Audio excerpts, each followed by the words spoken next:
So, hi guys, welcome to the channel Learn Filmmaking with Nikhil. Sorry, Learn Concepts with Nikhil. I have another channel called Filmmaking. So, yeah, welcome to the channel Learn Concepts with Nikhil. Discover, learn, and grow. So, in this video, we'll be learning about wireframes, mockups, and prototypes. Basically, these are the UX terms, UX design terms, UI, user interface, user experience terms. But we'll be learning about wireframes, mockups, and prototypes because as a business analyst, we'll be working on and we will be creating wireframes or mockups. We will not be creating prototypes. So that's the work of product manager or yeah, that's the work of product manager. But as a business analyst, we will be mainly creating wireframes, sometimes mockups. So yeah, let's jump into the videos. So what is wireframe? Wireframe is a low fidelity basic visual guide outlining the structure and layout of a page or app. Basically, it's a skeleton, right? You can say wireframe as a skeleton, right? You can see here.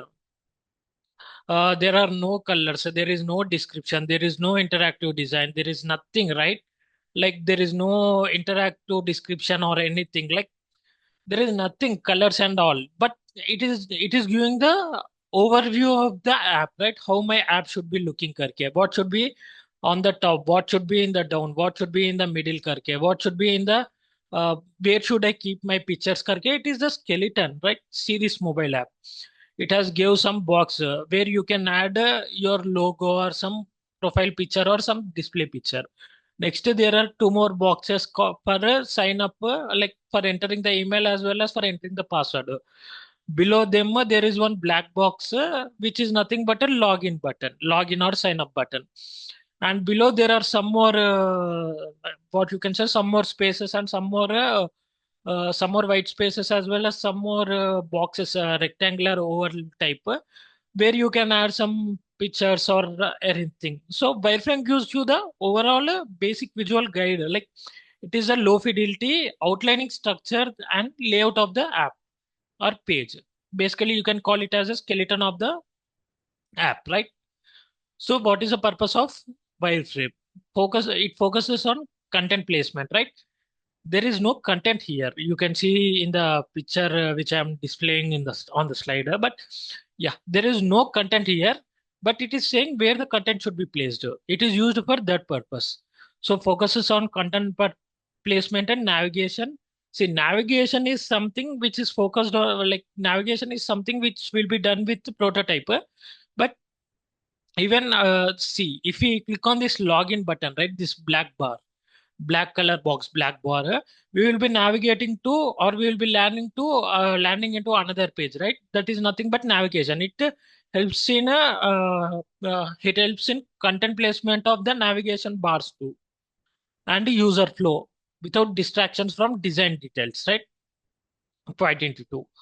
When to use early stage conceptualization and validation of ideas before investing in design and development. When you are sitting with your stakeholders, right, instead of drawing use case diagrams or activity diagrams, you can directly draw wireframes and you can take the approval from them.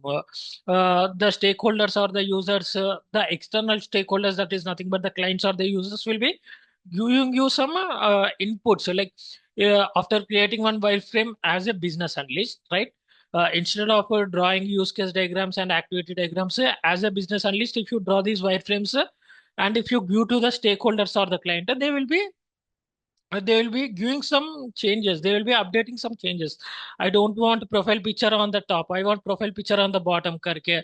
I want that what you said, login and password boxes on the top or not in the middle. Karke. They can give some inputs for you so that you can take the requirements and you can directly give the wireframes to your development team. Right? You can make the changes in the requirements in the wireframe and you can directly give to your design or development team so that they can develop the product instead of drawing these use case diagrams and activity diagrams, right? So yeah, so wireframes are done basically on the in the early stage when you are requiring gathering, when you are requiring see when you are gathering requirements. Sorry, when you are gathering requirements, so you will be brainstorming with your stakeholders. You will be conducting workshops with the stakeholders. You will be doing one-to-one discussions with the stakeholders, and after gathering the requirements, you will be building an wireframe and you will be giving them further verification and validation after their approval. Directly, you will be giving that wireframe to your design team or your development team so that they can build the perfect product, right? So, what are the best practices? Keep it simple and avoid adding colors or images. So, in wireframes, you will not be adding any colors or images. Your sole concentration will be on content placement, and these are just a rough sketches, right? How your app will be looking. Karke. You can draw in pen and paper also. No one will be saying nothing. It is not mandatory to draw on tools like software tools. Karke. It's bullshit. It's not mandatory. You can draw with pen and paper or pencil or paper too, right? So keep it simple. Avoid adding colors or images, right? You'll not be adding any images or colors. You will just be concentrating on navigation buttons. You will be concentrating on content placement, and as well as you will be concentrating on user flow, like those buttons, right? Next, use placeholders for text and images. So yeah, use placeholders for text and images. That is nothing but see for images. For image, you have this box on the right hand side for the website page. For adding image, there is a box. For adding content, there is something called they have written something, right? Those are nothing but placeholders. Ensure clear labeling of elements for easy interpretation, right? It is easy. We can understand. In this box, we can place our logo or image karke. In the place of this description, we can keep some content karke. So it is easy to understand, right? So it should be we should be clearly we should be clearly label the elements for easy interpretation of design team as well as development team. Next, to create multiple iterations based on user feedback, as in Q2, right? So yeah, we will be creating what we can say. We will be iterating. We will be iterating based on the user feedback. As you know, we are working in the agile framework, agile mindset, agile methodology. So we have to iterate based on the user feedback. For example, if you have, excuse me, guys. Yeah. For example, if you have created a wireframe, that is the first version of wireframe, right? You have gone to you have taken the wireframe to your client or the user. They will be saying some changes, right? They will be saying some changes and they will be changing some requirements. So based on those requirements and changes, you will again be doing the wireframe. That is version 1.1. So you will be doing continuous iterations for getting the best output, right? You will be continually inputting the best inputs, right? You will be inputting the best requirements as well as best changes in order to get the best output, right? So you need to do continuous iterations. That is about wireframes. They are nothing but wireframes are simple, guys. Wireframes are skeletons, right? You don't need to explicitly add colors or images or anything, and you don't need to draw on tools also. You can draw on pen and paper also. Like if you are a good painter or if you can draw nice images, you can create wireframes as easy, right? You can create wireframes easily. So, but there are some tools called Balsamic, Figma. I like my favorite tool is Figma, right? I use Figma in order to create wireframes, in order to create mockups, in order to create prototypes too. That is my what you can say go-to app, go-to software. So based upon your convenience and based upon your wish, you can switch the software. So, but I like Figma, and Figma is very user intuitive. But for wireframes, you don't need to go to what you can say. You don't need to explicitly go to tools and draw. You can draw on pen and paper also. You can draw with pen and paper also. So next is mockups. Mockups are the next stage of wireframes. Once you have once your wireframe is finalized, right? Your client or your user or your stakeholders will be finalizing the wireframe, right? After finalizing the wireframe, you will be adding some images. You will be making it real. You will be making it real, right? You will be adding some colors. You will be making it real. You will be adding images and all. So that those are nothing but mockups. It is called as high fidelity mockup. Wireframes are called as low fidelity mockups, and mockups are actually called as high fidelity mockups.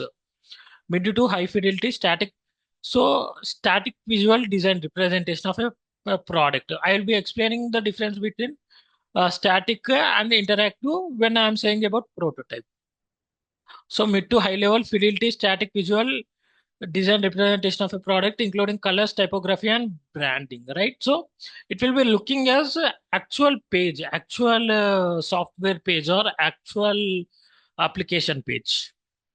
So it is nothing but we will be making wireframes to live, like we will be bringing the life to wireframes.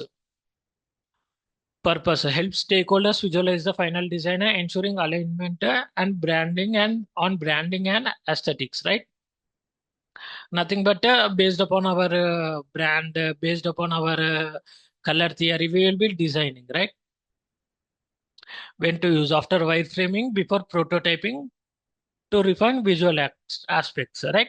It is a what you can say, it is a middle step. First step is a wireframing, last step is the prototyping, and middle step is the mockups. So that is nothing but high fidelity mockups. Best practices: maintain brand consistency, colors, fonts, and logos.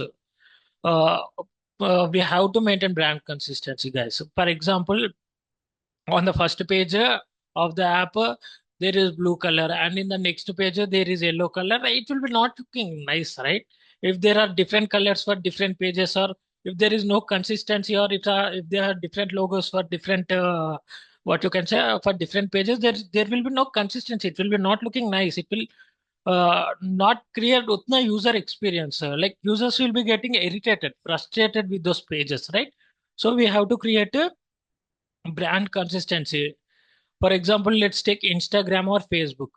For every page, if you log into the Instagram, right, you will be having that pink red colors throughout the app. If you go to the messages also, it will be having same color. So by it pink red. There will be no other color apart from that. Sometimes black, but apart from these 4 to 5 colors, there will be no other color in the app, right?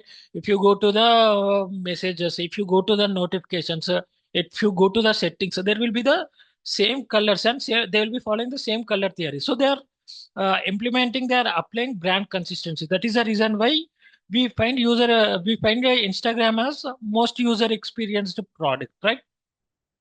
If you maintain consistency, like your what you can say, if you maintain consistency in Instagram or in Facebook, or you can say any brand, if you maintain the consistency, users will be delighted with that, right? They will not be getting frustrated.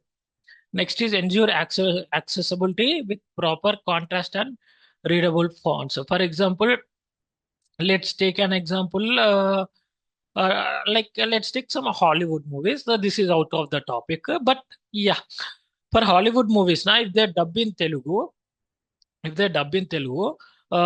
the Telugu version will be there in the Hollywood movie. Apart from that, there will be subtitles also. Like for example, go to Korean movies only, not Hollywood movies, Korean movies. For Korean movies, they will be talking in Korean language. In the down, there will be what you can say, in the down there will be subtitles, right? That is accessibility. Like accessibility is nothing but everyone can use your product, right? uh, if even though if it is a Korean language movie, I can access the movie with the help of subtitles, right? That is nothing but accessibility. Bring that, apply that to your product. Everyone should be accessing your product, okay? For example, let's take Google Maps. uh, People who are visually impaired, like who cannot see, also can use Google Maps because of that voice feature, right? So, and the people who are dumb or deaf, who cannot listen, right? They can access the Google Maps because they have eyes. They can see the maps, right? So, it's accessible. Like it's accessible to everyone, right? We have to make products in that way. Next, use real content instead of placeholders where possible. So here we have used placeholders, right? Instead of images, we have used a placeholder called box. Instead of text, we have used a placeholder called some description. So in mockups, what you will be doing, you will be adding the real content instead of those placeholders. As simple as that. Next, get feedback from the stakeholders before proceeding to develop, right? So after creating your mockups also, you will be taking the feedback from your clients, or from your stakeholders, from your customers, so that they can make some changes, or they will be giving you feedback. If you give the wrong color, they will be saying, no, I wanted this red color, not that red color. Even in colors also, there will be different hues, right? Hues monitor different colors. Like there will be light red, there will be dark red, there will be medium red, and this all will be done by designers. No need to worry. We need to just know the concepts of wireframes and mockups. Sometimes we have to build mockups and wireframes too. So yeah, so we will be getting feedback from the clients or the customers or the stakeholders. So this is all about mockups, guys. See, you can see here mockup. In this picture, in the wireframes, we have given the placeholders, and we have concentrated more on what you can say content replacement and navigation buttons and all. But here we have made we gave life to the wireframes, right?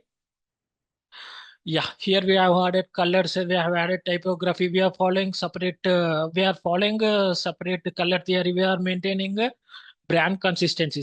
See, there are no other colors on the pages, right? Except blue, black, and white, right?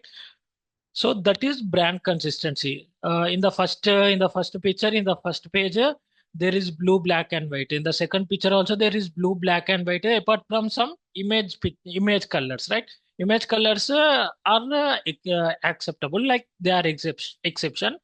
But as per brand consistency, they are following only blue, black, as well as white, right?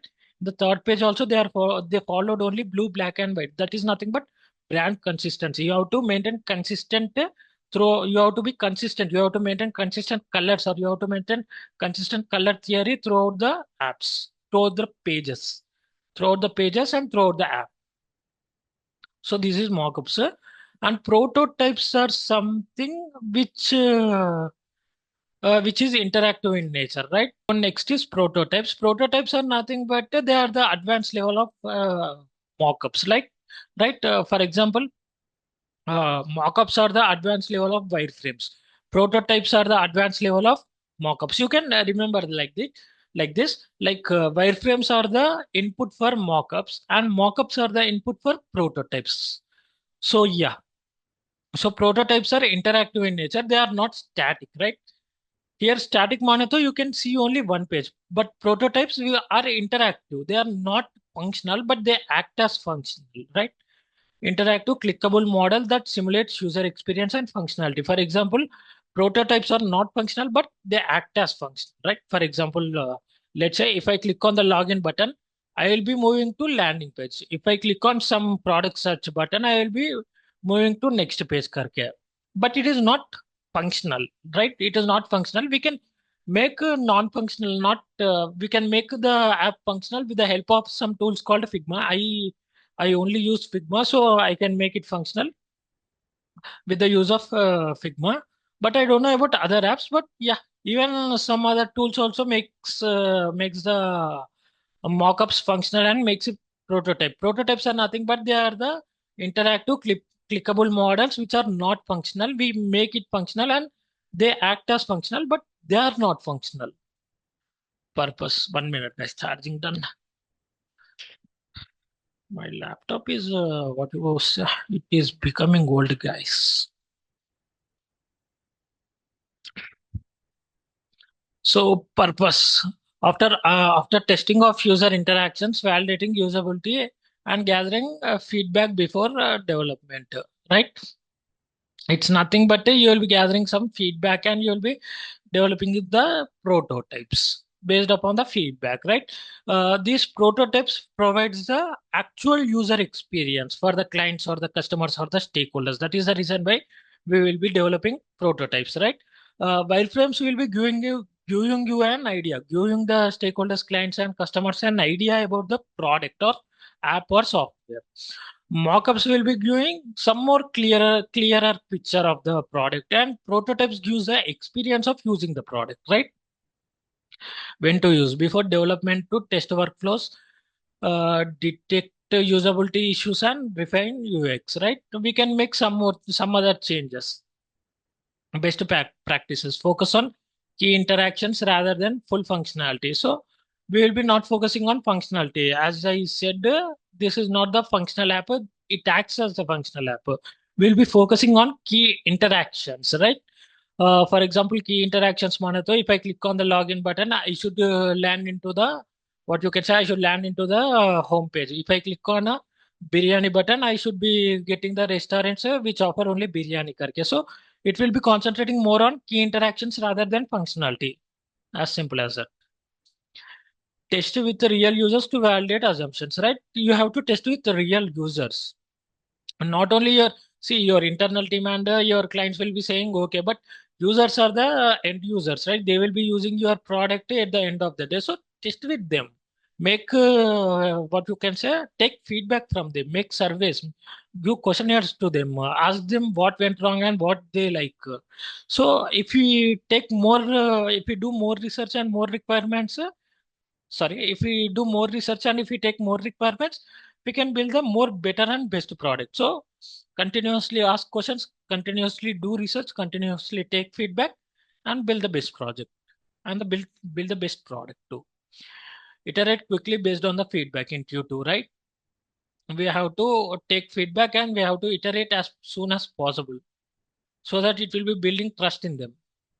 Use prototyping tools like Figma, Adobe XD, and Axura. Sorry, yeah, I don't know I cannot pronounce the what you can say. I cannot pronounce the word. So yeah, there are many prototyping tools like Figma, Adobe XD, and many balls make also. But yeah, as I said you before, only I'll be using only Figma for wireframing, for mockup design, as well as for prototyping also. Yeah, this is all about wireframes, mockups, and what you can say prototypes. So yeah, this is all about wireframes, mockups, and prototypes. As a business analyst, you will be working on drafting or creating wireframes, sometimes mockups too. You will be not creating prototypes. Prototype is a role or is a responsibility of a product manager. We will be discussing about these in detail in product management, and I'm not showing you the practical demo too, guys. Why? Because business analyst will not be using prototyping. He will not be creating prototypes. That is the reason why I'll be not showing you any demo. But in product management course, right, I will be also teaching you product management course. In that product management course, I'll be creating wireframes, I'll be creating mockups, I'll be creating prototypes in the actual Figma, not Sigma, in the actual Figma app, right? So yeah, business analyst will be working only on wireframes in developing only wireframes as well as mockups. So yeah, requirement gathering works with the so role of business analyst in UX and product development. First, he will be gathering the requirements, as you all know. Next, he will be bridging the gap between what you can say between business teams and technical teams by building some wireframes. Next, user research. Based upon the user research, he will be doing continuous iterations and continuous updates and changes. Next is defining user stories. Based upon the defined user stories, he will be making the wireframes. Next, validating solutions. Ensure wireframes, mockups, and prototypes are aligned with the business goals, user needs, right? He'll be validating it with the customers, he'll be validating with the clients, he'll be validating with the stakeholders. Next is facilitating workshops. So based on he will be facilitating workshops, brainstorm sessions in order to make informed decisions related to mockups, wireframes, and prototyping. Next is continuous improvement. As simple as that, we will be making continuous improvement based upon the feedback, based upon the user research, right? So this is the role of business analyst in UX and product development. UX stands for user experience and UI stands for user interaction. And there is a difference between UI and UX that we will be discussing in the product management course. So as a business analyst, I'm saying you again, you will be concentrating only on what you can say, you will be concentrating only on creating wireframes as well as mockups. You will be rarely creating prototypes, but that is the job of a design team, right? If you create the prototype, then what will be the design team doing? So you will be creating the wireframes only. Rarely you will be creating prototypes and mockups. Creating mockups and prototypes is a job of what you can say design team. So yeah, guys, this is about wireframing and what you can say wireframing mockups as well as prototyping. In the next video, we will be learning some more about business analysis. Yeah, thank you.